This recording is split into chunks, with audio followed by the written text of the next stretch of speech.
आते हैं आपके पास, तब तक मैं आलोक साहेब जी का रुख कर लेती हूँ। सर, कई सवाल हैं जिनके जवाब नहीं मिल रहे हैं। एक तो अगर इतनी बड़ी संख्या में बताया जा रहा है कि 100 तकरीबन फाइटर जो प्लेन हैं वो इजराइल की तरफ से उड़े हैं और ईरान पर अटैक किया है, कई मतलब कोई संख्या नहीं है, इतने बम बरसाए गए हैं। तो ऐसा हो सकता है कि कोई नुकसान ना हुआ हो, या फिर ईरान इसको छिपाना चाह रहा है, क्योंकि ईरान कह रहा है कि हमारे एयर डिफेंस सिस्टम ने ये उनका जो अटैक था वो फेल कर दिया है। अफवाहों पर आप ध्यान न दें।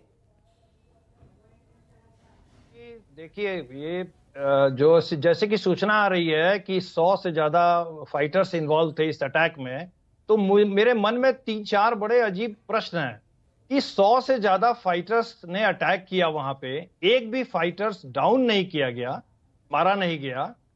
और इतने बड़े अटैक में सूचना यही आ रही है कि सिर्फ 5 शहरों में 10 टारगेट पे अटैक किया गया। ये बात कुछ पच नहीं रही है।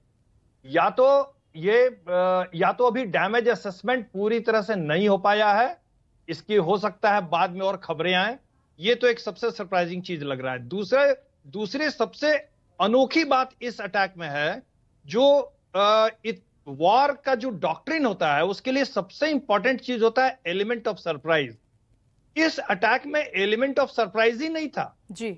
इजराइल ने पहले से बता दिया कि मैं अटैक करने जा रहा हूं, कुछ ही देर पहले उसने घोषणा कर दी और आप इसका रिटेलिएशन नहीं कीजिएगा। तो ये एक दूसरी सबसे बड़ी आश्चर्यजनक चीज मुझे इसमें लग रही है। तीसरा मुझे जो सबसे सरप्राइजिंग लग रहा है कि इतने जहाज आखिर किस चीज के लिए इस्तेमाल किए गए होंगे। तो एक राशनल इसका यह समझ में आता है कि ये जो पैकेज जब जाता है, तो चूंकि वहां पर एयर डिफेंस सिस्टम एक्सपेक्टेड है कि काफी मजबूत है, चूंकि S-300 की वहां डिप्लॉयमेंट है, तो एवाक्स गए होंगे और जैमर्स गए होंगे, जो पूरा उन्होंने इलेक्ट्रोमैग्नेटिक स्पेक्ट्रम को जैम किया होगा, उसकी एक फ्लीट गई होगी। उसके बाद बॉम्बर्स होंगे, बॉम्बर्स को स्कॉट करने के लिए फाइटर्स होते हैं। फिर भी 100 जहाज बहुत ही ज्यादा जहाज हुए, और इससे मुझे समझ में नहीं आ रहा है कि इन्होंने अटैक कहां किया।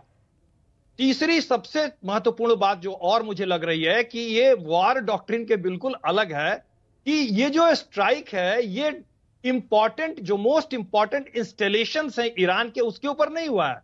न न्यूक्लियर साइट्स पे हुआ है, जैसे कि घोषणा कर दी गई थी कि वहां नहीं होगा, न वहां ऑयल इंस्टॉलेशन पे हुआ है, न कोई अभी तक ऐसी कोई सूचना नहीं आई है कि कोई बहुत बड़ा उनका संयंत्र था या बहुत बड़ा कोई इकोनॉमिक फाइनेंशियल सेंटर था जिस पर अटैक किया गया है। तो ये 4 चीजें बड़ी अजीब लग रही हैं इस पूरे अटैक में। पांचवी चीज और भी एक अजीब है कि इस पूरे प्रकरण में आप देखिए कि अटैक करने के बाद इजराइल ने भी ये डिक्लेयर किया कि मेरा आक्रमण पूरा हो गया। इसका मतलब कि वो ऑल आउट अटैक नहीं चाहता है, अभी भी ऑल आउट एस्केलेशन इजराइल नहीं चाहता है, भले ही वो अमेरिका के दबाव में है।